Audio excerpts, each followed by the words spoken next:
All right, I believe we are live. So if you can hear us, if you can see us, then let us know in the comments. Say hi. Let me know which platform you are listening in on, and we'll get cracking in a minute or two. But I'm not going to do so until you say hi in the chat box. So wherever you're listening, say hi, say hello. Let me know where you are tuning in from today, and we will get cracking shortly. So whether it's LinkedIn, whether it's YouTube, whether it's Facebook, let me know that you're here and give us some love, and we'll get cracking very shortly. So anyone there? Anyone there? This is normally, it doesn't take this long for anyone to put a comment in the chat box. So I'm not going to get started. I'm not going to get started until you say hello in the chat box. I think somebody has hello. Hello from Facebook user. Now, who are you? So if you're a Facebook user and if you're on Facebook and you haven't clicked the button above to let StreamYard see your details, I'm not going to be able to tell who you are. And another Facebook user is saying hi as well. So give me a second. Let me see if I can refresh my Facebook feed on my other screen to see who you are, or make it easy for me and just put your name in afterwards so I can see who it is. Oh, here we are. Oh, Danny. That was Danny, and that was Bev. Hi, Danny. Hi, Bev. Hello to you, Sharon. Good to see you here. Thank you for chiming in today. Aren't you at Accountex today, Bev? Is an Accountex happening today, or is that tomorrow? I don't know. I'm kind of lost with the days, but I'm guessing it's sometime this week, isn't it? So, okay, well, I'm very pleased to have with me today Eriona. I'm not going to try and pronounce your surname. I'll just say Eriona. It's an unusual name as it is, just like mine. So I think people will know who you are. And as you have seen in the title of today's session, we're going to talk about how Eriona manages a colossal firm of over 1,600. Well, actually, it's not quite that many, but we'll get on to that. Nearly 1,600 clients, all on her own at the helm, together with a young family and some other news that she might want to share as well. And so you can, as these sessions, you can ask any question you like, put your question in the comment section, and I will put it to Eriona. But this is a chance to get to learn from other accountants who are doing great things, so you can learn from them. You can learn from others' experiences to help you in your journey as well. So don't be shy. If you've got a question, put it in the chat box and I will put it to Eriona. So first of all, hello, Eriona. Good to have you here. Thank you so much for having me, Razan. Thank you to everyone for joining as well. Hopefully this will be a valuable session. Hopefully what I've got to say will help somebody, even if it's one person. So yeah, really looking forward to it. Absolutely fantastic. And someone has just confirmed that Accountex is tomorrow. Thank you for that. Brill. Okay, so let's get started to begin with, right at the beginning. Eriona, tell us a little bit about you, your journey to becoming, the owner of Majors Accounts and leading this firm. Let's listen to a little bit of your backstory, and then I'll chime in with a few questions as you get going. Sure. So Majors Accounts is a family-run practice. So my dad started it in 2006. I was 13 at the time, and he, just to give you a bit of background, it's called Majors Accounts because he was the major of the army back home from Albania, where we're from. Nice. So hence why it's called Majors. So you can imagine what it was like living with a major in your household, right? So his idea was, you're 13 now, you need to understand what it's like to learn, earn your own living and, work hard for the money that you're going to earn. So it's about time now. It's been forever. You need to start coming to work. It helped that he started his business at that time and I was his part-time bookkeeper. So Saturdays, Sundays, any holidays, I was always at the business helping out. And his way of teaching me was not how he taught everybody else. His way was, here you go, do this. And obviously at that age, I was like, do what with it? I've got no clue, kind of thing. He was like, figure it out. And I said, figure what out? At least give me an idea of what I need to do. And he said, if I wasn't here, what would you do? And at that point, I was like, I'd be at home watching TV. I'm not doing that. But it was trial and error, literally so many tears. Every time I'd think I've got it, and I'd take it to him on Excel, he'd delete the whole file. He'd start again, it's all wrong. Even if I had some things that were right in there, just doing the same exercise over and over again. So it wasn't necessarily the most positive experience for me at the start. Obviously now, that kind of learning has really helped me later on down the line, because I know that whatever happens, I may not know something, but I know that I can find out. I have to figure it out somehow, right? But that's something that you would want to experience at that age. But going through kind of school and everything, initially I wanted to be a lawyer, but he said, well, we need an accountant. We've got the business, you've got no choice. So I went into accountancy that way. But I guess over the years of working, it's in your blood, it's ingrained in you. So you start to enjoy it anyway, regardless. So when I finished school, I went straight into ACCA and was working full time at the same time. Because I thought with ACCA, it was like 3 exams per sitting. And I thought at school, we've been doing so many more things. 3 exams is nothing. I'll be able to breeze through this. Obviously, I was shocked when I actually started to sit the exams. But honestly, since 13 till a couple of years ago, I've been studying and working alongside each other.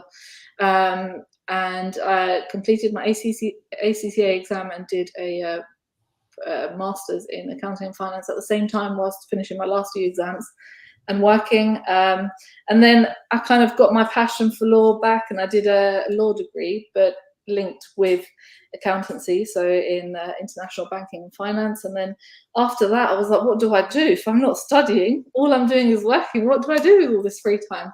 So I did one last degree, and that was at Oxford, but that was more of something that I had a dream of as a child. I thought, let me apply. The worst they can say is no. If it's a no, I'm already not doing it, right? So I actually got in and did that. And now my studying days are over. But during this time, I also had my daughter, who's now 9 years old. I also got involved in kind of property development on the side as well. So I was really kind of super busy with everything. But I think that's what keeps me going. And doing all of these things, they have actually helped, I think, with now taking over the business. So I took over in 2019 officially, but I had been doing work in the background because the business was your typical traditional firm. Clients came in. We had clients in Ireland that would take a plane to come see us once a year or twice a year, whatever it might have been. Excel was our main piece of software. We used Sage a little bit, but it was only for the really big clients. Everyone else was on Excel. So clients coming in to see us. There were times where in our office, the reception area looked like a GP practice. Like so many people sitting there waiting. And the way that my dad had built it, because we grew over time quite rapidly. We got to a team of 25 at one point, actually. But he was a bottleneck because he was the only one communicating with clients. So he was the only one we trusted. And it meant that someone would come in to pick up a payslip, waiting queue to ask him for the payslip. And then once they've got it, waiting queue to ask him, is it correct? Because that employee of yours just gave it to me. So, it was the way that it was built was really difficult for us to kind of manage the business. And my dad was working 7 days a week for many, many years. So when I kind of started to digitize the practice in the background before I took over, my goal was to not be working 7 days a week. Why are we making ourselves flexible for everybody else? But we need a life as well, right? At some point, that's why we're running our own business. Essentially, why are we working more than if we were working for someone else? So I had a completely different vision of what I wanted the business to do. And I started a digitalization process. I think working with family, it's not easy because especially, I'd say my biggest blocker was my dad for the first 2-3 years of making this change, because this was his baby, right? That he started from scratch, from nothing. And making all these changes, it was scary for him because he thought, no one's going to want to work in that way. They're all going to leave. And I'm going to lose the business that I've spent so many years building up. He was, I'd say, the most difficult person within this process.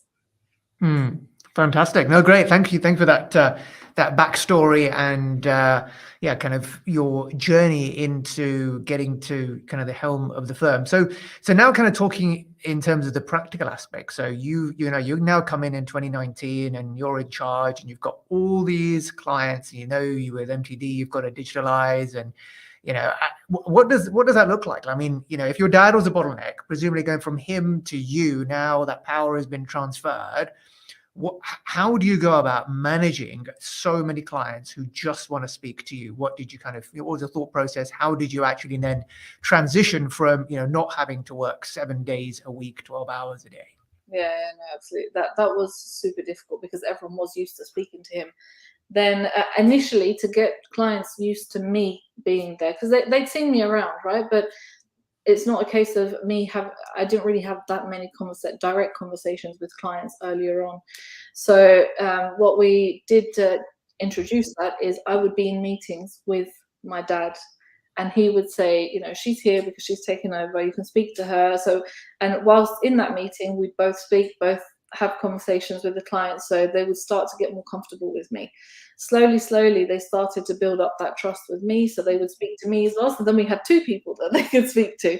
But I then carried that through to the team as well, because I did not want to build the same business.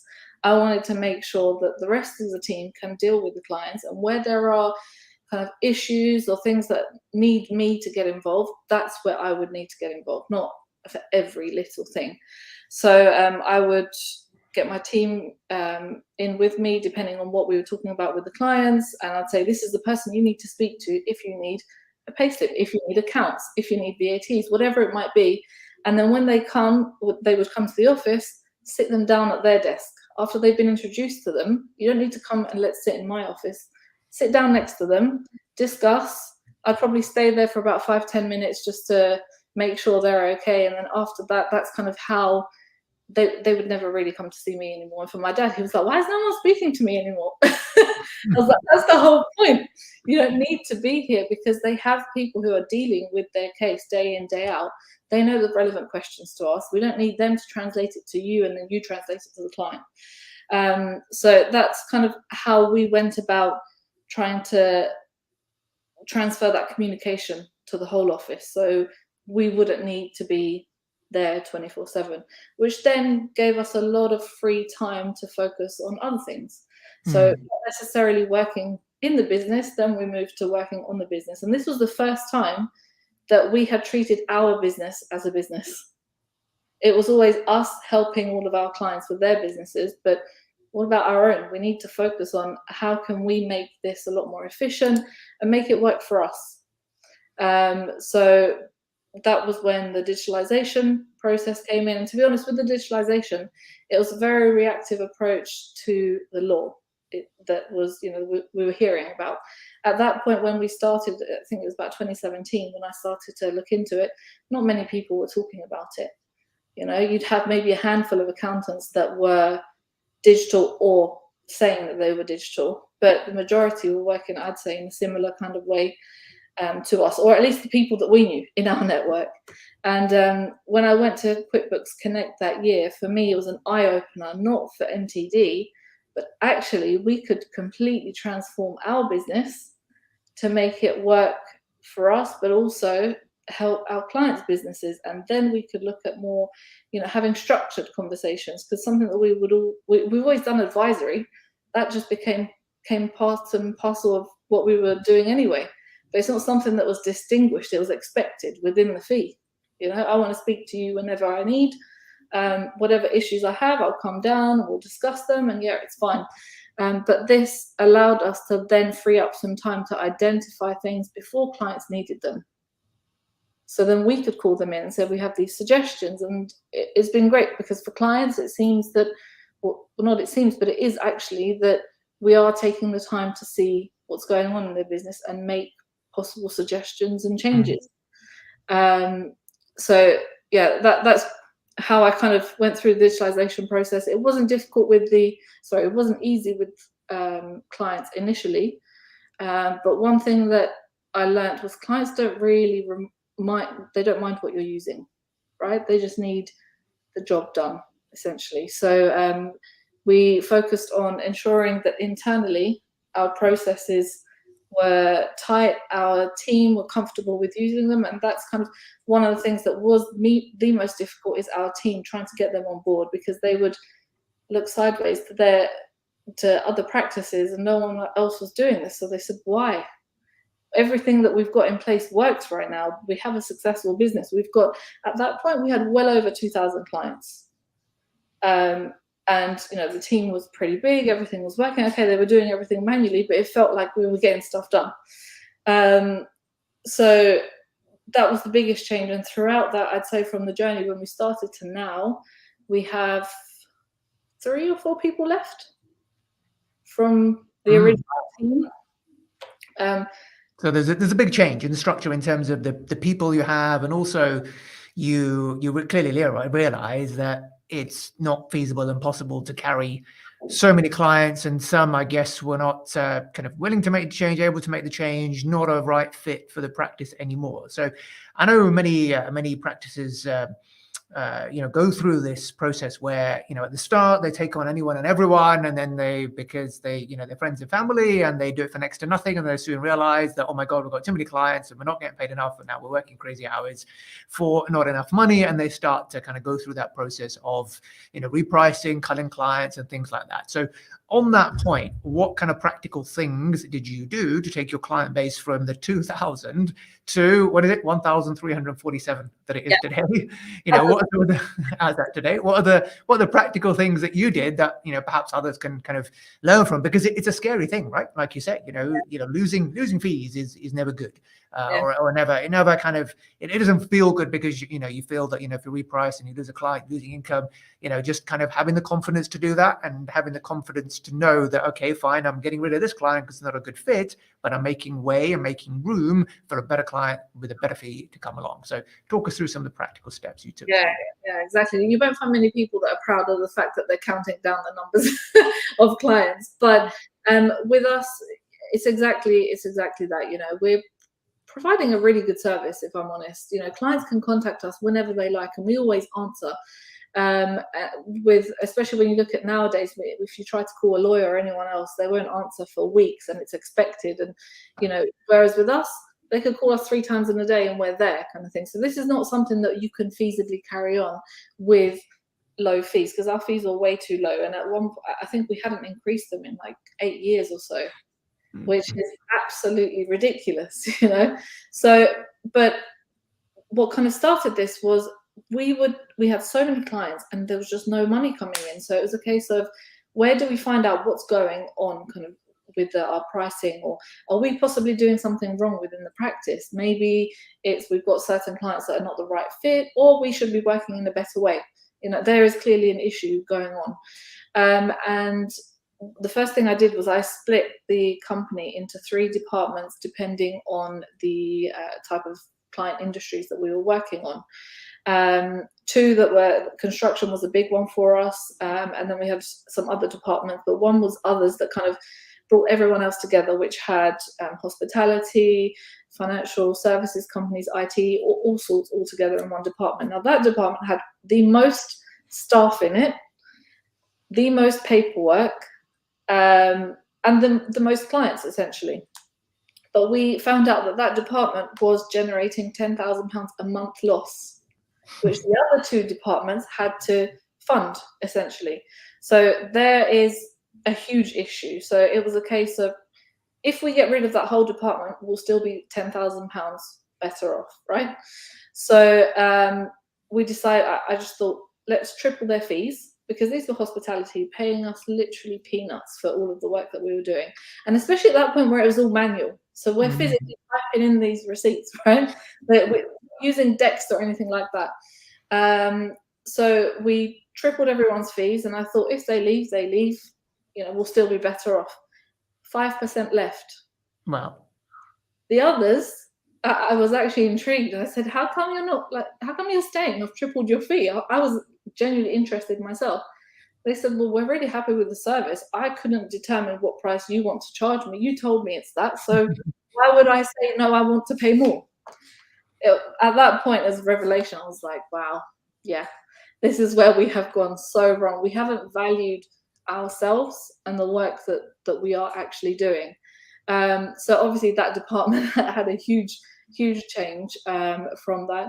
But after that, what we also did is we started to look at the actual clients, and we adopted obviously processes and all of the software to help make those departments and the others a lot more efficient. But then we started to think, okay, clearly these people really like our service. We're doing something right, that we tripled their fees and they're happy to stay with us. So let's have a look at our other clients. Who do we want to work with? How much are we charging them? What kind of work are we doing? And going through all of these, then thinking, who is our ideal client? Based on all of these, what would our ideal client be? Once we identified that, then anyone who started to kind of, you always get those clients that give you loads of issues, right? It's that 80-20 rule where 20% of the clients give you 80% of the issues. It was being confident to say, my way or the highway, essentially. We're not going to change how we're going to work. You either work in this new way with our new pricing or not at all. And actually, we found the majority didn't really have that much of an issue. So it became kind of difficult for us to start getting rid of those clients, but it was a mixture of these. And what we're doing now, even, I guess we're seeing the huge benefits, especially now, but we would be able to stop working with, let's say, 5 clients and take on 1 client that was really good, that was probably paying more than those 5 put together. So it was recycling. And obviously I've got rid of a lot of clients, but that's over a couple of years. I didn't want to get rid of everybody straight away because that would be a huge hit to turnover and things like that. But it's recycling. As we get on a client that actually works really well and is our ideal client, is a proper fee to allow us to make a profit out of it as well, and then also give back to the employees because they're working here, and the only way we can increase their prices is if we get more income, their salaries, if we get more income. So and obviously reduce their workload as much as possible to make it more enjoyable for them, so they then kind of go more into detail into what they're doing. It's not a case of I'm just doing it to get rid of this deadline and that's it, but really go that extra step. So that's how we've kind of done it over the last few years, and now we're seeing a huge influx of inquiries of clients who are our ideal clients. But now we also have that confidence to say, if it seems like they're probably not going to work how we want, then we have the option to say, I'm really sorry, but I don't think we're the right people for you. Or if we don't know them that well, then for all clients anyway, we say there's a 3-month probationary period. So it's turning it on its head, because a lot of accountants, and just like we were for many years, we will do all of your work for you. Don't worry, just come. We'll bend over backwards to make sure that you've got what you need. But now it's no, there's 3 months. If you work as we have set out your expectations, and then we will have our own expectations of what we're going to do. If after those 3 months it's working well, perfect. If it's not, we need to discuss, is there any point of us going forward together in this relationship? Because we're not going to be happy because we're not getting the information as we requested. We can't then provide you the information that we think we can provide to make a difference to your business. You're not going to be happy because I promised you we would do X, Y, Z at the start.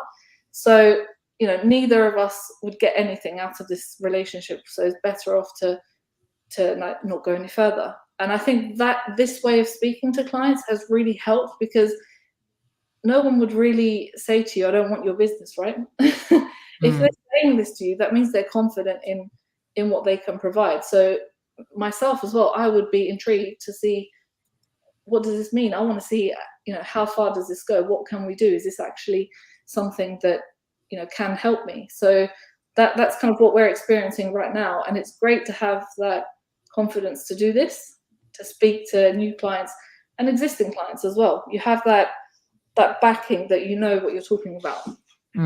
Absolutely. Yeah, and I'm so glad you said that, because price is the most powerful lever of the profit equation. When you put your price up, that immediately flows through to your bottom line. And I'm so glad you said that you tripled your prices, but only 5% left. And that's a confidence issue. And like you say, if you don't ask, you don't get. If you don't ask for a higher price, how will you ever get it? Because the only calculation going on in our clients' minds is the price I am paying less than the value I am getting. we don't know what value means to our clients. So it's all about, their maximum willingness to pay. That's value for them. And if you're confident in the value you're providing, the service that you're providing, then you should be confident to charge an adequate price for it, and then let the client decide whether it represents value for them or not. And you clearly realize that, yes, it represented good value for money, and most of them stayed. So that's a big takeaway for those of you listening, still a bit nervous about carrying out that repricing exercise. Just do it. If you believe in your service and believe in your value, do it. Because if you don't ask, you don't get. Brilliant. Okay, so let's move on, because you've still got lots of clients to deal with.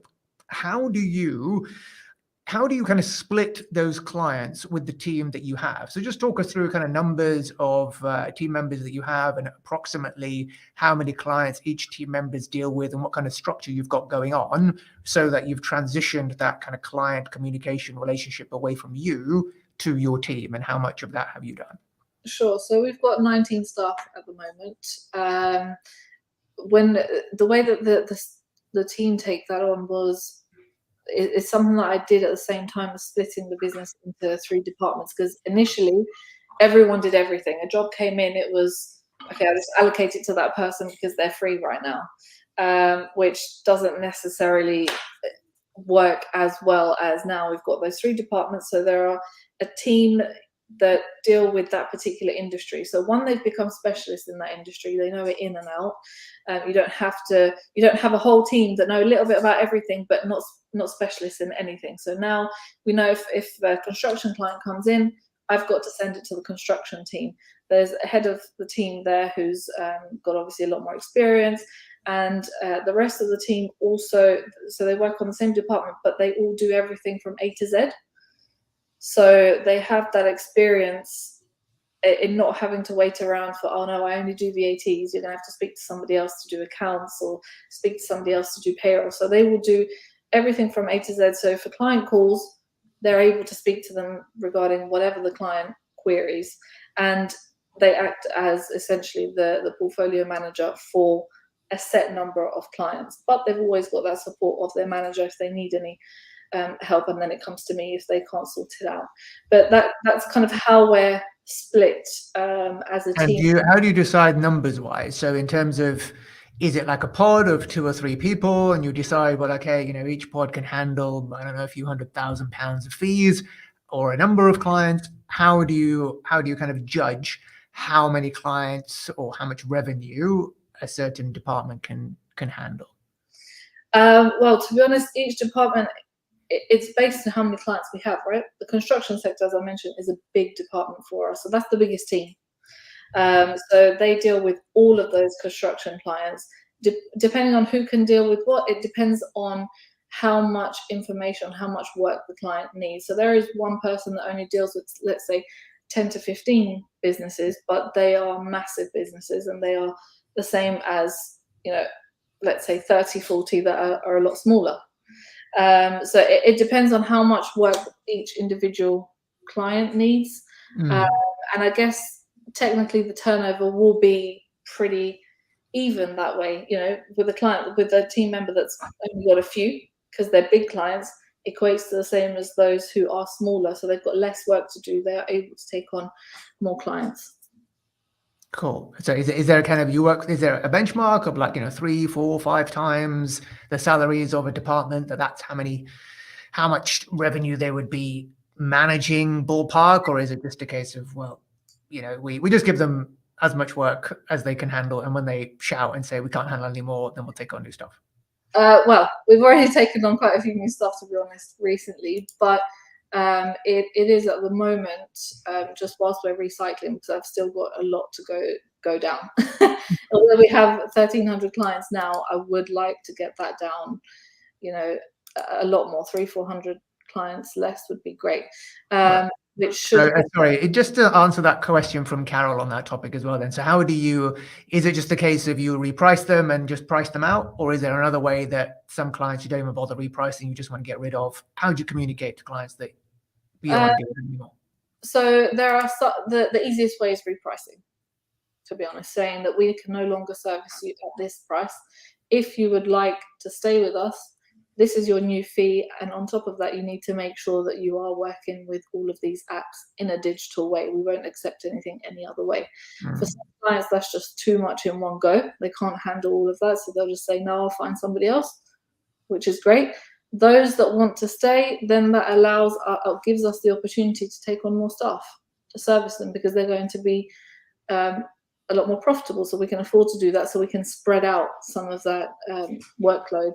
So there have been clients that have actually been really difficult to get rid of. So it has been a case of being on their case. Okay, you want to stay, that's fine. You agree to all of these things. However, I'm going to review on a weekly basis. You promised me you're going to send me this. You promised me. So you give them chances. If it doesn't happen, then you say, listen, at this point, we can do nothing else for you. And it's better we part ways and send a disengagement letter. Obviously, that conversation has to be had anyway before. We wouldn't want to just send a disengagement letter to anybody. But you say, I've asked you to do this. You promised. We've given you how many chances? You haven't. We're also running a business. And this is something that we never said to clients before. And since we've started to, I guess it's all about how you communicate, right? When you tell them that I'm running a business too, how much do you pay your staff? Whatever business it might be. These are professionals that have got degrees and so on, and you're expecting us to provide you a service for less than, let's say, one of your employees that might not do something on a technical level that we are doing. So when you speak to them in this way, they're like, oh, okay, yeah, that makes sense. How have you been pricing me, giving me that kind of fee all this time? It needs to be higher, but I can't afford it, so, we have to part ways. Absolutely. And it depends on the client, right? Yeah, for sure. And so in terms of how much do you still get involved on the tools work and the technical side? And I'm guessing that's less and less. So how do you go about how did you get, because I guess your dad was involved in all of the client relationships. How do you start what kind of team do you have in place? What kind of people did you hire to ensure that those client relationships could be comfortably and adequately passed on to another team member, so you don't have to work as much in the practice and be confident that the client would receive the same level of service and care that you would provide yourself? Talk us through some of that. So we changed our structure of the business. So we had a very flat structure where it was my dad and then everybody else was on the same level. So we put in a more of a hierarchical structure. So I'm there for when needed, for emergencies, for something that cannot be fixed. The client has gone through everybody and no one is able to sort it out. So that's where I would step in. I have a practice manager who is in charge of all three departments. And then within each department, there is a team lead, which helps that team with whatever queries that they should have. They should be able to kind of sort 95% of problems out within the team. But obviously, if not, then it goes up to the practice manager and then it would come to me. This way, each member of each team has a portfolio of clients, so they build that relationship. They're always speaking to one person, and that's an issue that we had when we first kind of started to change our structure and everyone was doing anything. It was a case of a client calling and saying, 1 minute I'm speaking to this person, then I'm speaking to that person. Can I just get through to somebody who knows what my business is doing? So that's kind of eliminated that issue. So there is that one person that will speak to them, but don't forget that person may not know everything, right? But we don't step in and then take over that relationship with the client, including the team lead. They would say, let me get back to you. They go speak to the team lead and say, they've asked me X, Y, Z, I'm not sure. That forms part of the training. You tell them, well, you need to tell them this, you need to tell them that. So they go back and then speak to the client. So it helps to build that confidence for the client in our team members as well. And for them as well, they're learning new things every day, including how to communicate with those clients. So it becomes easier to manage those relationships, because if we did it any other way, we'd still have, let's say, the team lead creating a bottleneck. They don't want to speak to the portfolio manager anymore. They want to speak just to the team lead because they found that he seems to know what he's talking about. So I only want to speak to him. So it's ensuring you don't get in the way of those relationships. And then, the only way it would come to me is if there was a huge issue that no one else can fix, which happens sometimes, but at least it allows me to be in the background from anywhere. Not necessarily have to speak to our clients as well on a regular basis, and it can help me kind of focus in the background, see what we can do to be more efficient, or who needs that extra assistance or help within the team as well. Yeah. Yeah, that's fantastic. Now that's key, really, to get each team member involved in those client relationships, to give them that ownership and that accountability to the client. Because I have this kind of ladder of accountability that I talk about. That the team members, they are first and foremost, they're accountable to their clients. So everyone has their own portfolio of clients, and you are accountable to the client. And therefore, that team member will do everything they can to please the client. They're not going to want to let down their client.